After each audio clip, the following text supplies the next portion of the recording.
Welcome to Self-Improvement Academy. Grow yourself every day with KOKOSHUNGSAN. Please subscribe and hit the notification bell for the latest updates. If you like it, please like, share it, and leave comments. Thanks for your support and for helping us make the world a better place. Can you say yes to happiness? 11 practical steps you can take to make it really happen. Think about it. Every single thing we do is intended to make us happier. And yet sometimes we get diverted and do things that actually move us away from this goal. We all have the potential for genuine happiness. There is no gene or DNA marker that determines who will be happy and who will not. We make choices throughout our lives, and the result of all these choices combined determines our level of happiness. Make the right choices and happiness can be yours. Here are just a sampling of some of the tactics we can employ in an 11-point roadmap to help guide us toward genuine happiness. 1. Look for the positive in everything. There is an old saying that nothing is inherently good or bad. What makes it one or the other is merely your reaction to it. Find the positive and you will be happier.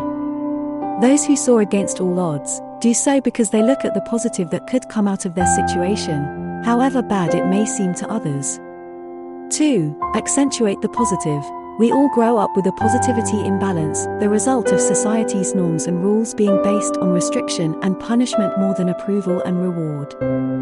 From a young age we are taught what we must not do instead of what we may do. Even in day-to-day life, there is more negative influence than positive. Luckily you can work to improve the balance. Celebrate the positive and work to get more of it. When you achieve something, congratulate yourself. Look for things you find uplifting, that make you happy. Get more of that. At the same time, reduce your exposure to negative input, whether it is the daily news, or people you don't feel good around. You know your buttons, make sure the positive ones are pushed more than the negative. 3. Practice good selfishness. When we were young we were taught that putting our interests before those of others is wrong. This is particularly true for women, many of whom sacrifice their dreams and ambitions to help others achieve theirs. It is also common in the corporate world where the good of the company is considered more important than the good of the individual. It is good to help others, yet we should have boundaries to protect ourselves from being manipulated or abused by others. You are important, and if you don't look after yourself physically, emotionally, and spiritually, you cannot expect anyone else to do so. 4. Listen to your feelings. All feelings are good. Every feeling occurs for a reason. It is delivering a message. Sometimes that message is pleasant, other times not. Our tendency is to distract ourselves from unpleasant feelings, often through smoking, drinking, or drugs of one kind or another. When you feel bad, avoid distracting yourself, and identify the reason. There is some need not being met. 5. Give of yourself. The more you give, the more you receive.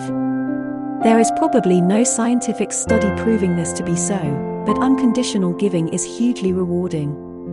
It seems that the more of yourself you give, the greater the thrill and uplifting effect on your psyche. Help the needy. Give time if you can. Give anonymously, even if you lose the tax deduction. 6. Make it happen. You have the ability to make things happen using your mind. Top sports stars and business people use it, and so can you. There are many ways of doing this. One of the common methods is to use visualization, getting a picture in your mind of whatever it is that you want to happen. It does not actually have to be a visual picture. It could be a feeling, a smell, a sound, or any combination of the senses. Imagine finding the perfect parking near the entrance as you arrive at the supermarket or mall. The sky is the limit, but persevere. We are not used to utilizing this tool, so it takes practice. 7. Accept the things you cannot change. We resist things we don't like, and often expend a tremendous amount of energy on this resistance. Whilst this can be good, and has resulted in tremendous advances through history, we should work to understand those things we cannot change, and then move on. Rather use the saved energy on something more worthwhile and productive. This is not to say that you should complacently accept anything. If you truly desire change, you should work towards that change, but spending time worrying about something without actively working to change it is unproductive and damaging to your well-being.